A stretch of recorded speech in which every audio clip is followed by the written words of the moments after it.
Baiklah, nama saya Ika Puspasari, NIM 18002145, akan memaparkan materi yang pertama terkait pembahasan hasil. Nah, pada bagian pembahasan hasil penelitian ini adalah secara esensial merupakan sintesis penelitian melalui penilaian profesional dari peneliti. Sintesis mengintegrasikan masalah penelitian dengan tinjauan pustaka dan hasil penelitian tersebut. Kemudian lebih lanjut ditegaskan oleh Swandi pada tahun 2007 yang menyatakan bahwa pembahasan ini merupakan bagian terpenting dari penelitian. Pada umumnya, kualitas dari suatu penelitian itu dilihat dari pembahasannya. Nah, tujuan dari pembahasan ini adalah menyajikan interpretasi terhadap temuan, simpulan, dan rekomendasi bagi penelitian selanjutnya. Pendapat tersebut menurut pendapat Sutama tahun 2006.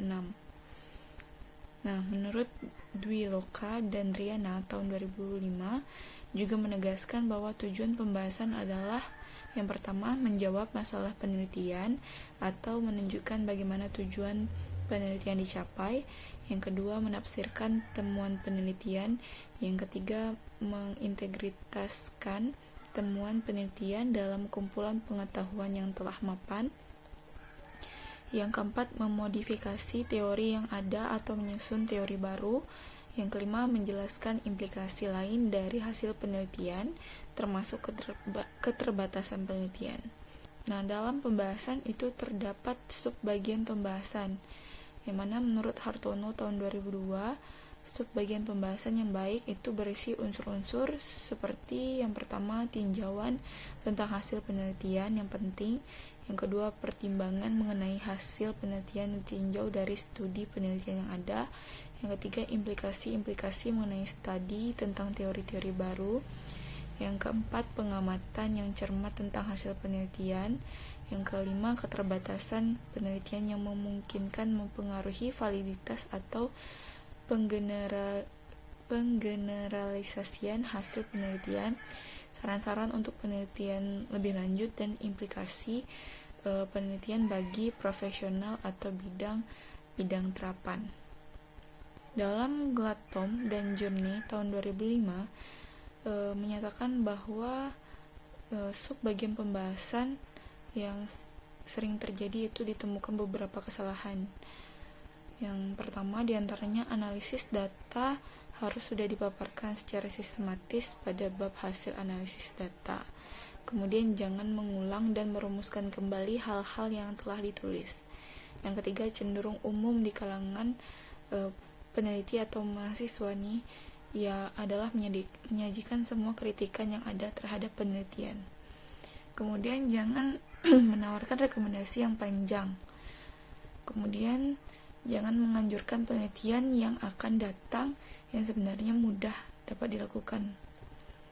Dan jangan memasukkan uraian rinci yang tidak berarti. Sekian penjelasan dari saya kembalikan kepada moderator. Terima kasih kepada moderator. Selanjutnya saya akan melanjutkan materi tentang kesimpulan. Kesimpulan penelitian adalah pernyataan singkat tentang hasil analisis deskripsi dan pembahasan tentang hasil pengetesan hipotesis yang telah dilakukan di bab sebelumnya. Selanjutnya, tujuan penulisan kesimpulan adalah untuk memberikan kesempatan dan informasi kepada para pembaca guna mengetahui secara cepat tentang apa hasil akhir yang diperoleh dari penelitian yang telah dilakukan. Selanjutnya, tipe kesimpulan. Yang pertama, tipe penyimpulan langsung, yang mana penyimpulan ini di dalamnya kita secara langsung bergerak dari suatu premis tunggal menuju suatu kesimpulan. Penyimpulan langsung berakhir hanya dalam suatu proporsi baru dan bukan dalam suatu kebenaran baru. Yang kedua, penyimpulan tidak langsung. Penyimpulan tidak langsung ini adalah penyimpulan yang di dalamnya kita memperoleh suatu kesimpulan dari dua atau lebih premis yang disebut tidak langsung, karena penyimpulan ini diperoleh dengan media yang disebut dengan term antara atau term tengah. Selanjutnya, Hukum-hukum yang berlaku untuk penyimpulan tidak langsung adalah sebagai berikut. Yang pertama, jika premis-premis benar, maka kesimpulan juga benar. Yang kedua, jika premis-premis salah, maka kesimpulan dapat salah, tetapi dapat juga benar. Yang ketiga, jika kesimpulan salah, maka premis-premis juga salah. Yang keempat, jika kesimpulan benar, maka premis-premis dapat benar, tetapi dapat juga salah. Selanjutnya, cara membuat kesimpulan. Yang pertama, apabila Anda menulis tentang suatu persoalan, maka kesimpulannya ialah jawaban.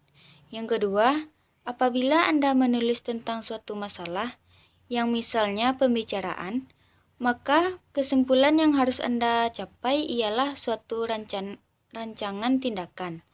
Yang ketiga, apabila Anda menulis tentang suatu pemerihalan, yakni perbincangan tentang suatu perwujudan, maka kesimpulannya ialah suatu generalisasi terhadap apa yang telah diperihalkan. Baiklah, saya akan menjelaskan tentang saran, yaitu saran adalah sesuatu yang diberikan kepada pembaca yang didasarkan atas hasil temuan dalam studi yang telah dilakukan dan bukan berupa pendapat atau tinjauan idealis pribadi peneliti.